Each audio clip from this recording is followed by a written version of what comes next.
So hello and welcome. My name's Polly Curtis and I'm the Chief Executive of the cross-party think tank Demos. I'm delighted to be welcoming you here for this event today. We're here to talk about generative AI and the communications industry, and in particular political communications. Demos, supported by the communications consultancy Cavendish, is today publishing a report that analyses how people are using generative AI in their communications already and what this means for political communications in particular. You can follow the link in the chat or the event description to find out more about that report, and do leave questions in the chat below and the team will be responding throughout. I'm delighted to be here with Cavendish, who have supported this piece of work, and with our guests in the studio here today. So I'd like to introduce Sir Robert Buckland, South Swindon Conservative MP. He's been Lord Chancellor, Justice Secretary and Solicitor General, knows a thing or two about the law, and he's currently a Senior Fellow at the Centre for Business and Government at Harvard. So welcome, Sir Robert. We've also got Lord Jim Knight, digital policy expert, Labour politician and former minister. You're the Vice Chair of the APPG on AI, so also involved in this, yes. And James Bird, Managing Director, Innovation and Insight at Cavendish Consulting, leading the AI advisory, so talking to a lot of companies and organisations about their AI policies. So welcome to you all. We're going to kick off just by setting the context of the work we've done on AI and political communications. And my colleague Alice Dawson, a researcher at Demos, is going to take us through the top lines of those findings.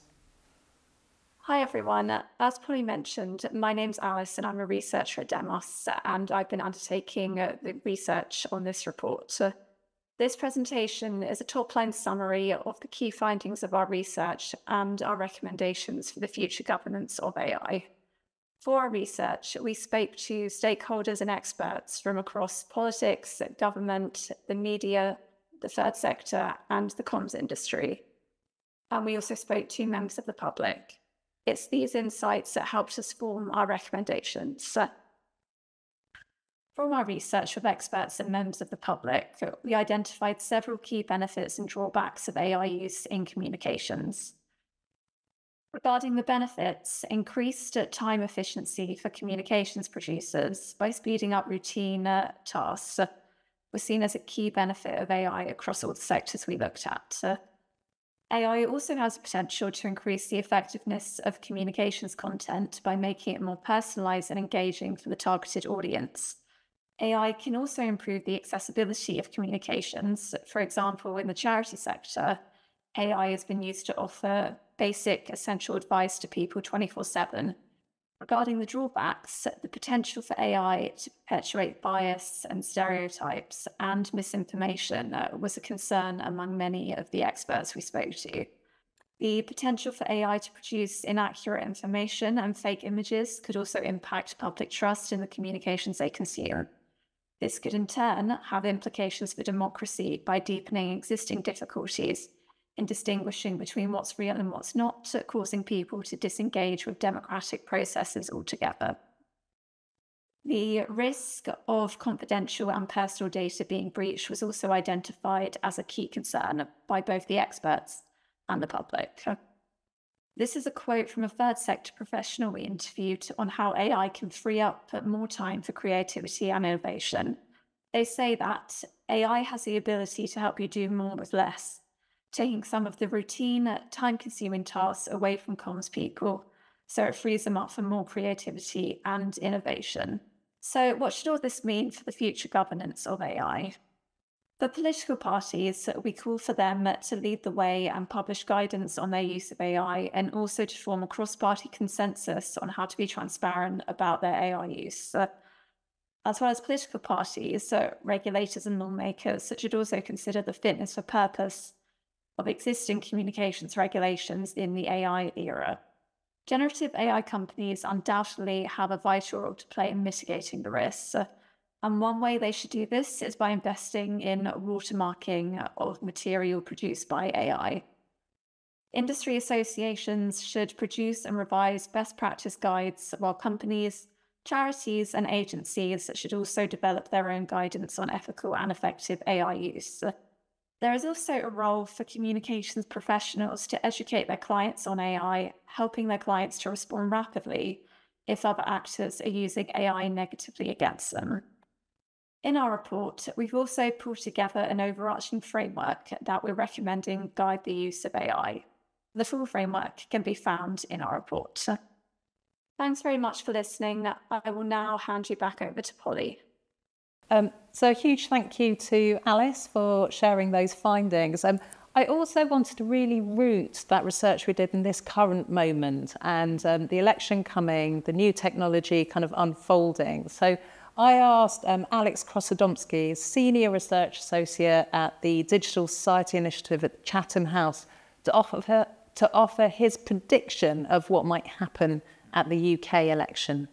Well, I guess we're about to find out. I think we can be confident that digital politics tends to be quite an early adopter of new technology. We saw it with targeted advertising. We saw it actually with the use of social media. And I don't expect generative AI to be any different. What will that look like? Well, I think we'll see new types of content. We've already seen the use of artificial intelligence generated videos, perhaps even deep fakes of party political candidates, saying things that in fact they didn't, either in an attempt to sort of mislead voters or to prove a point, or even just for the purposes of satire. I think we'll also probably see content being much more readily personalized.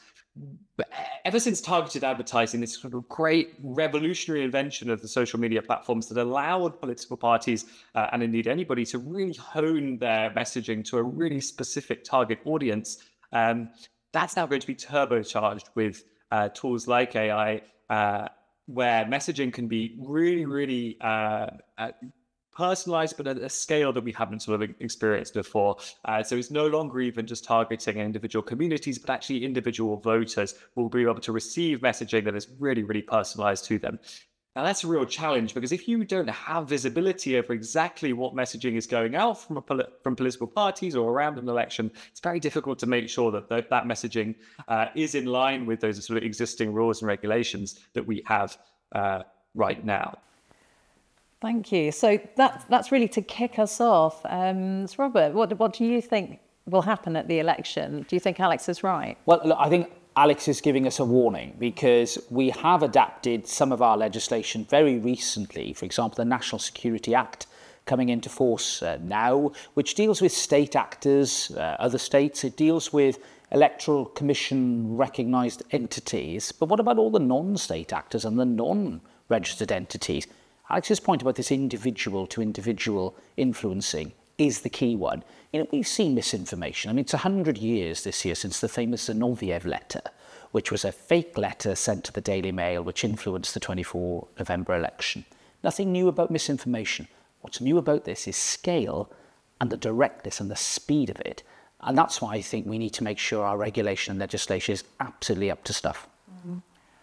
Lord Knight, you were telling us about kind of some of the first misinformation in electoral history in a social media context. What's your experience of that, and well, that was in how does it compare? 2005 election, when, first of all, Tony Blair, then Prime Minister, launched the campaign with a selfie, probably the first political selfie, and that was then subsequently doctored as part of an anti-Iraq campaign with flames behind it as a famous image. But more importantly, my political opponent, the Tory candidate, doctored an image, probably using Photoshop, the technology of the day, to change the placards from a campaign to stop some Malawian refugees from being deported to an anti-immigration message. And he was found out, we caught him out, and it ran front page of the Times newspaper for a couple of days and cost him the seat, probably, to my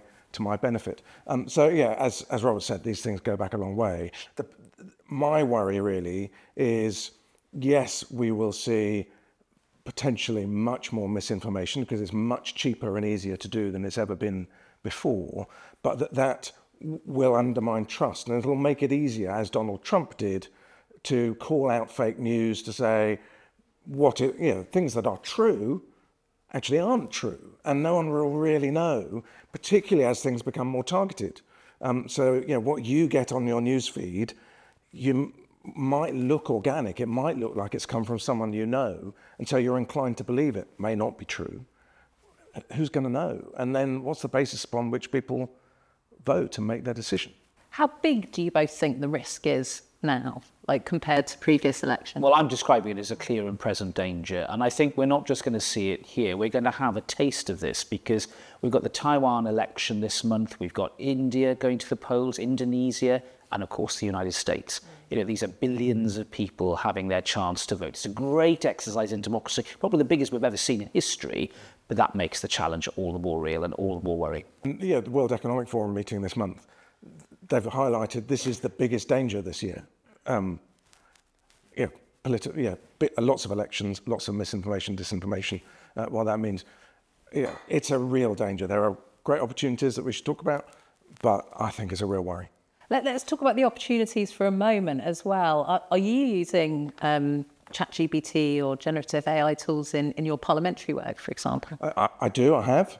I've used it and drafted some speaking notes that I've then credited the AI for to make sure it's in Hansard and everyone's clear, partly as a bit of fun to show people what the AI can do. But I've also, in the Lords, by and large, we don't have staff who prepare things for us, and I've had to absorb a lot of briefing, and to be able to quickly do it using ChatGPT in that case, to summarise different amounts of briefing, merge them into single things to see what that looks like.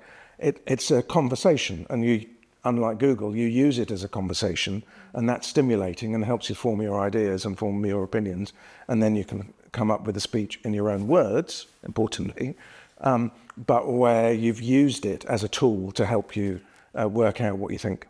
And what I heard in there as well, you use it transparently, so you're telling people you're using it, which is one of the points we make in the report as well. Have you used it in your... I have not. I've imposed a self-denying ordinance on me at the moment not to use it, because the irony, because I'm doing a project into the impact of AI and machine learning on justice, and I think therefore I need to be, similarly as Jim, transparent. I've had it demonstrated to me by one of my research team, and it is pretty mind-blowing as to what they could do in terms of the style that I use. I mean, I think we all know about the properties of GPT-4. We're about to have GPT-5. One of the interesting things is that the previous model of GPT, I think, was in the bottom 10% of people passing the bar exams. So now in the top 10%. This is a large language model that will only increase in capability, but it doesn't think. And that's why generative AI and what that potentially offers and or offers by way of challenge is really the next frontier, that, together with quantum computing, to understand what that means for society. And James, you've done some really interesting polling that sheds new light on this, but you also spend your days talking to brands and companies about their use of AI. What are you hearing? So I think what Jim and Robert have said and their worries about AI is underpinned by some of the polling that we've done with YouGov. So if we bring up the results, you can see that 70% of MPs and 75% of the public are worried that AI will increase the spread of misinformation. So generally they agree with what Jim and Robert are saying. And then in addition to that, when we look at the electoral integrity, we can also see that there's a big, strong percentage of people, both the public and MPs, that are concerned that it'll affect the election. And I think they're right to be worried around some of the risks. And the reason for that is the threshold for people producing fake images, videos, audio is much lower now. And the speed at which they can distribute that via social media is quick. And therefore, you can have your TikTok feed, your Facebook feed, Instagram full of fake information. And if you continue with that, then people will start to switch off. If you see lots of fake information, you become disinterested in what you'll see. The danger for the election, from my perspective, is that actually if people switch off because they think the parties are putting out fake information, or they perceive the parties, more importantly, through third actors, to be putting out misinformation or disinformation, then they might not vote. Or, at worst, they look at this information and make a decision based on fake messaging or fake images or fake audio. And that ultimately, potentially, and hopefully not, could affect the election result. And I don't think we should just focus on politicians or political parties. Businesses need to be ready for it as well. This is the year where, if we saw last year, lots of AI platforms coming out and usage increasing. This is the year of mass adoption, and hopefully the year of more safety measures within AI. But businesses need to be ready in their digital reputation arms. They need to make sure that they can respond quickly if there's misinformation about their brand or business. The same for CEOs. They need to be really clear that if they're using AI, they're transparent about that when they go out in the public. Otherwise, they will undermine trust in their own brand. This is a problem for the election, particularly because of timing, I think. Technology is running away, regulation needs to catch up, and the elections sit right in the middle of it. So the answers, I know we'll come on to them later, the answers might not be regulation solely. No. And looking at that, the issues around trust, which we know that kind of are in a pretty dire strait in politics, in journalism, in institutions, in brands already, is there a risk that just the fact of generative AI and the discussion around it and people questioning the veracity of content will damage that further? Oh, massively so. I mean, we call it the liar's dividend, where you're living in this dystopia where nothing can be relied upon. And, you know, we're seeing certain major politicians, you know, fake news. How many times have we heard Donald Trump use that phrase? It's being used by people as a defence. And frankly, it's going to spread not just to democracy, it's going to spread to justice as well. People are going to end up in a position where they just can trust nothing. And that's the really corrosive effect that this type of misinformation has. So what do we do about it? It's not just after the event regulation, it's before the event authentication that has to be part of the solution. I think there's a range of different approaches we need to take, and perhaps, you know, we could take a bit of time to discuss what that might look like and what the landscape can develop into. Yeah, I'd love to do that, because thinking about it, there's legislative processes that could happen, there's technological processes, then there's the responsibility of the actors in the system. Do we think there is potential for legislation to address these kind of this year or in the near future? There certainly is potential for legislation. But I'm with Robert. There are other things that we should also be doing. You know, we've passed the Online Safety Act. There's a code of practice that needs to be published by Ofcom, the regulator, around this foreign interference in elections issue. As things currently stand, I don't think that's expected to be published until the late summer, autumn, by which time it may be too late for this election. And there are things like that where we should just be encouraging the authorities to get on with it and give us what we can for this election. But I think, there are issues that you're interested in around imprints and making sure that people are disclosing that they are using AI on election material. I think that would be a really good advance for the political parties to sign up to that. They are required now to put an imprint, which means they've got to say who's published it, on any digital communication if they're part of a formal political campaign. I think that's important. There's then, you know, in legal terms and legislation terms, should we be doing anything around harm to democracy from organic content? You know, at the moment, an individual can spread lies and disinformation. It can go viral, and that's their freedom of speech right to do that. Very important democratic right, freedom of speech. But there comes a point where it might be too harmful to democracy to allow some practice to continue. And we've got to continue that debate.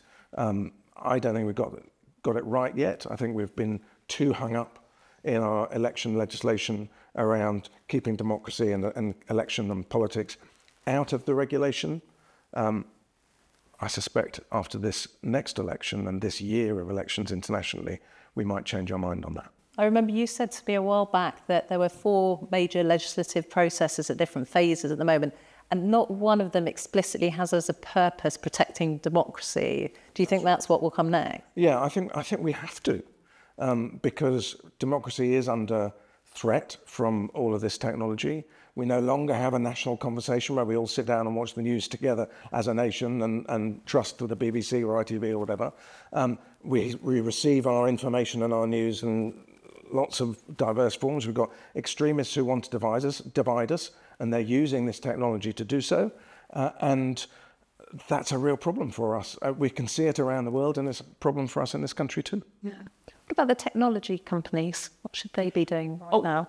They clearly have a responsibility, and there are some, actors out there that are doing some important work. So Adobe and its content authentication platforms, I think, as a really effective way of answering this problem about, using content that clearly, is the danger of it is that it has that plausibility because it is recognisable. And that's what I meant by talking about the preventative work. And I think the more that the Microsoft, and they're doing work with the BBC on this as well, the more that we get this sort of before the event authentication, the better. Jim's point about imprints and about digital imprints is very powerful. I think, to be fair, my friends in Scotland have adopted the digital imprint approach. I think England and Wales needs to do so as a matter of urgency. The Electoral Commission has a UK-wide responsibility. I think we need to regulate that. At the beginning of this year. There's Just to have about. Yeah, I think we need to. I think there's still some inconsistencies there. We need to work that through. But digital watermarking, a lot of talk about that. Is it in the right place technologically yet? Probably still developing. The truth is that we need a mixed approach to this that doesn't put all the onus on after the event. Now, after the event corrections, a lot of it's being done by human actors, and there's some great organisations out there doing some work, but all you need is a few seconds of misinformation for the damage to be done. And that's why I'm particularly now interested in, frankly, using AI itself to correct the misleading information and the deepfake technology that is being used already. And I think that could be a very quick way in order to correct some of these dangerous faults. There's some interesting learning from the pandemic where Google suppressed anti-vax content. They worked with the NHS around that. Now, that will have raised some concerns in some quarters around freedom of speech around vaccination and whether or not their content was being suppressed by an unaccountable commercial organisation. And so that in turn, yes, I think it was right what Google did. I think companies like Google may be interested in what their role is in surfacing truth over fake. But that in turn needs a little bit of independent oversight to make sure that they're doing that fairly and not prejudicing people in the way that we wouldn't want. Yeah, I know Google DeepMind, I think, has rolled out a watermarking system in the US, which will come to the UK as well. They're all working on it, but the technology I don't think is quite there to solve the problem. That's right. But it will. And it will. And in the US, the impetus is on because of the First Amendment. And freedom, they have massive issues with First Amendment. And understandably, although we don't have that constitutional sort of black and white law, clearly in the UK, we don't want to end up by sleepwalking down a road where genuine freedom of expression is being lost. That's why I think it is that before the event, watermarking and authentication, that is going to be, it should be the lion's share of our approach to tackling deepfake. Yeah, absolutely. One of the things that we really arrived at in the report is that everything you're saying about the role of the law, the role of the technology companies, about creating both a design of a system that protects democracy, but the law to regulate it, completely right. One of the things we really thought about in putting together our report was what can be done now ahead of the election. So we landed on these kind of responsibilities that we're putting to the political parties at the moment around how they use generative AI and disclose it. And it's not because we think that will fix the whole problem. It's because it's about showing leadership and modelling best practice and starting to kind of create some of the norms around this. So we think there should be some kind of cross-party agreement ahead of the election about how generative AI will be used, how political actors will interact with any content they suspect might be produced by generative AI, but also having the policies so their teams know what's right. What do you think the likelihood of that is, and are the parties thinking about this? I think A, it's good ethics, but also B, it's very good politics. We can see from the opinion polls you commissioned, there are other polls out there, the concerns the public have about this.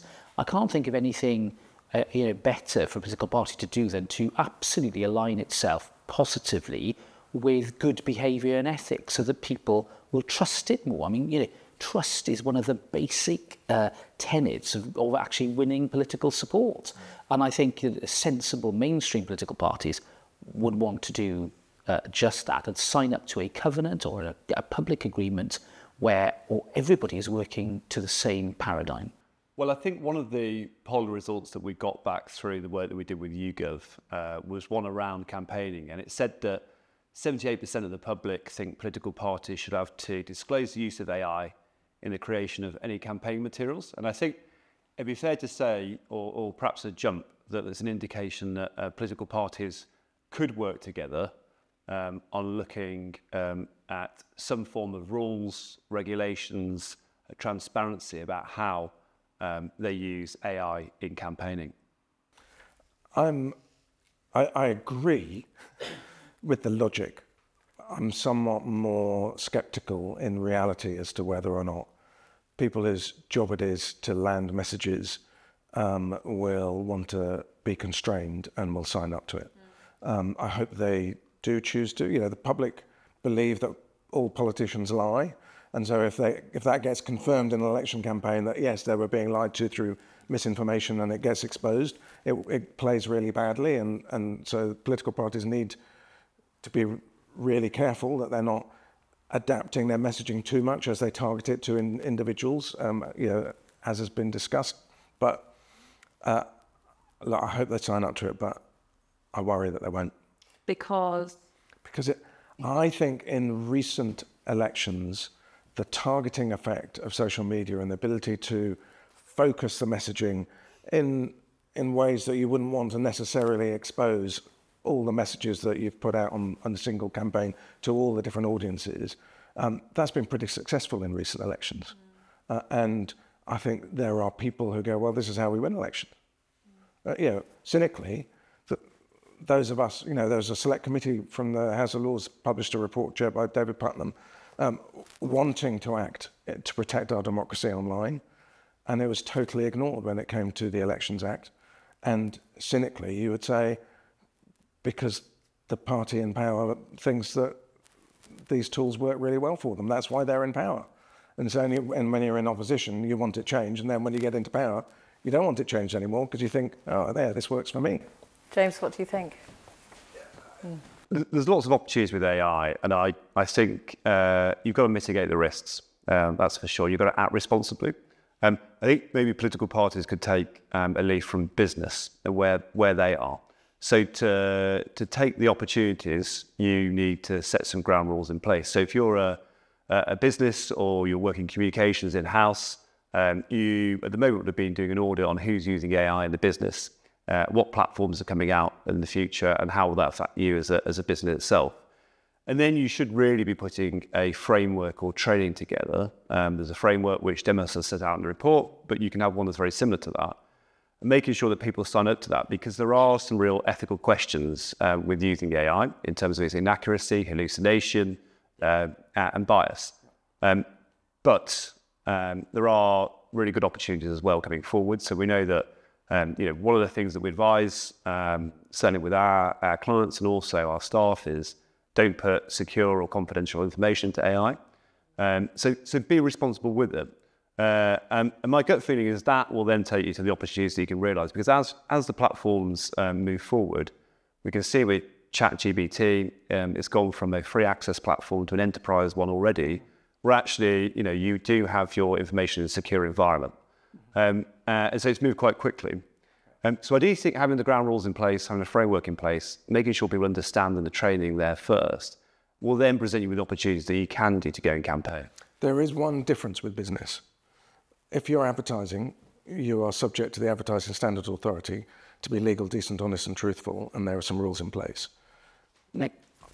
some of us have argued that that should apply to political advertising. That's been resisted. Political advertising and activity like that is an unregulated space because of protecting democracy, unlike business, and I think we've got that wrong. And there's a difference, I think, between the use of technology and AI to either target voters, and the use of it to generate information. So, for example, let's say a political party is casting around for a vox pop. They don't have a real person. They go and generate a fake person. That clearly we need to absolutely move that out and strike that out. And similarly, they run out of footage for their leader. They create an AI bot. All that sort of stuff. I think we need to absolutely red line.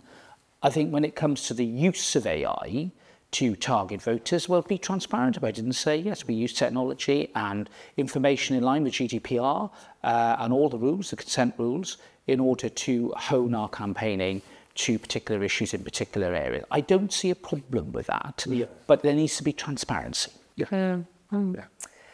Just before we wrap up and thank our guests, is there anything you wanted to add that we've missed? Is there anything you want to go over? Well, look, I'm not sitting here as a prophet of doom, because I genuinely think that overall, the use of machine learning is going to liberate and open up whole new areas of activity that perhaps we just haven't been able to do. In particular, in my field of justice, access to justice for the poorest in our society may well be transformed by this technology. A great thing. But at the same time, unless you get principles out there now and really set the scene in a way that can be future-proofed as well, as the big challenge, then I think we're acting responsibly. If we just sort of let 100 flowers bloom in this environment, I think we're courting disaster. Jim, anything to add? We're at the early days of this. This is a technology that we're all going to now live with and is not going anywhere. So we've got to accept that, go for the opportunities, but then build both the self-regulation and the regulatory environment, build the expertise in Parliament. I hope after the election we've actually elected some parliamentarians with more expertise than what we've got in the moment to add to what Robert's got and so on. Oh, you had to politicise it. No.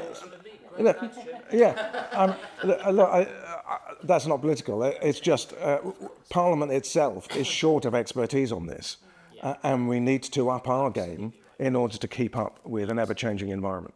Yeah, thank you. And I'm hearing some worrying things. I'm also hearing there is a sense of excitement in the campaign about how this could change communications overall, and that's certainly what our research showed. But that there is a messy period ahead where people don't necessarily know the rules of the games, but the tools are readily available and the stakes are very high. So it's going to be a fascinating year. I want to say a huge thank you to the guests for contributing their time and thoughts to this discussion, to Cavendish for supporting this work. I'd really encourage everybody to read the report, which you'll find a link to in the event description and in the comments. Do get in touch with any comments, queries, thoughts you have. It's an evolving field and we'll be doing much more work on this in the future. Thank you everyone for taking part and for the audience for joining us.